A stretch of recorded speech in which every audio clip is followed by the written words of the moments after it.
আসসালামু আলাইকুম, কেমন আছেন আপনারা? নাদিরাস কিচেনে আপনাদের সকলকে জানাই স্বাগত। আজকে বানাবো আনারস দিয়ে মাছের রেসিপি, পাইনাপেল ফিশও বলতে পারেন। তো প্রথমেই হাফ কাপ আনারসকে পেস্ট করে নিয়েছি। 3টে আনারসের স্লাইস নিয়ে নিয়েছি, একটু মোটা করে কেটে নিয়েছি। একটা পেঁয়াজকে পেস্ট করে নিয়েছি। এখানে একটা পেঁয়াজই যথেষ্ট, তাই একটা পেঁয়াজকেই পেস্ট করেছি। কিছুটা কাঁচা লঙ্কা চিড়ে নিয়েছি আর 5 পিস রুই মাছ নিয়েছি। এখানে আপনারা চাইলে কাতলা মাছ বা ইলিশ মাছটাও ব্যবহার করতে পারেন। গ্যাসের ওপরে কড়াই বসিয়ে দিয়েছি। কড়াইয়ের মধ্যে দিয়ে দিচ্ছি সাদা তেল বেশ কিছুটা, 3 থেকে 4 টেবিল চামচ মতো। দিয়ে দিলাম মাছগুলিকে, দিয়ে মাছগুলিকে একটু ভেজে নিচ্ছি। মাছগুলি ভাজা হয়ে গেছে, এবার মাছগুলিকে তুলে নিচ্ছি। ওই তেলের মধ্যে দিয়ে দিচ্ছি আনারসগুলিকে 2 চা চামচ সয়া সসের মধ্যে মাখিয়ে রেখেছিলাম, তো সেগুলিকে ভেজে নিচ্ছি। খুব বেশি ভাজার দরকার নেই, 2 মিনিট মতো ভেজে নেব, তাহলেই হবে। অবশ্যই মিডিয়াম ফ্লেমে ভাজতে হবে।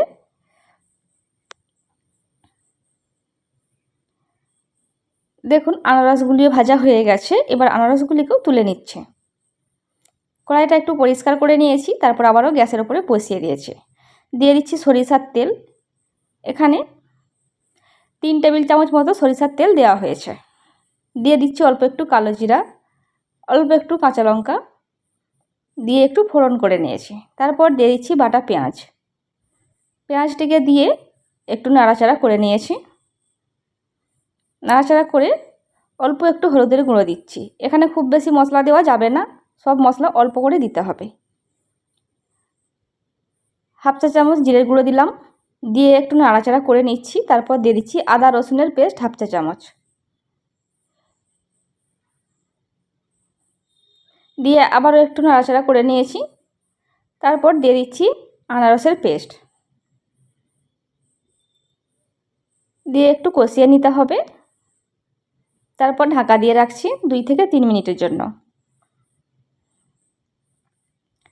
3 মিনিট পর দেখুন আনারস থেকে তেল ছেড়ে এসেছে। আবারও একটু কষিয়ে দিতে হবে। কষানো হয়ে গেছে, দিয়ে দিচ্ছি অল্প একটু জল, হাফ কাপ মতো হবে।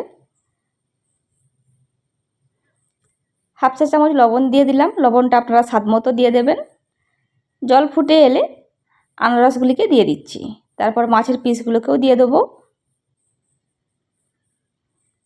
দিয়ে খুব ভালো করে নাড়াচাড়া করে দিচ্ছি। মিডিয়াম টু লো ফ্লেমে এটিকে আমি 3 থেকে 4 মিনিটের জন্য ঢেকে রাখছি।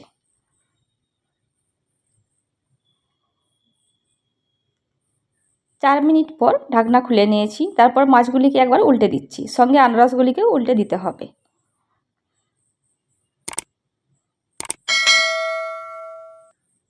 দিয়ে আবারও ঢেকে রাখছি 2 মিনিটের জন্য।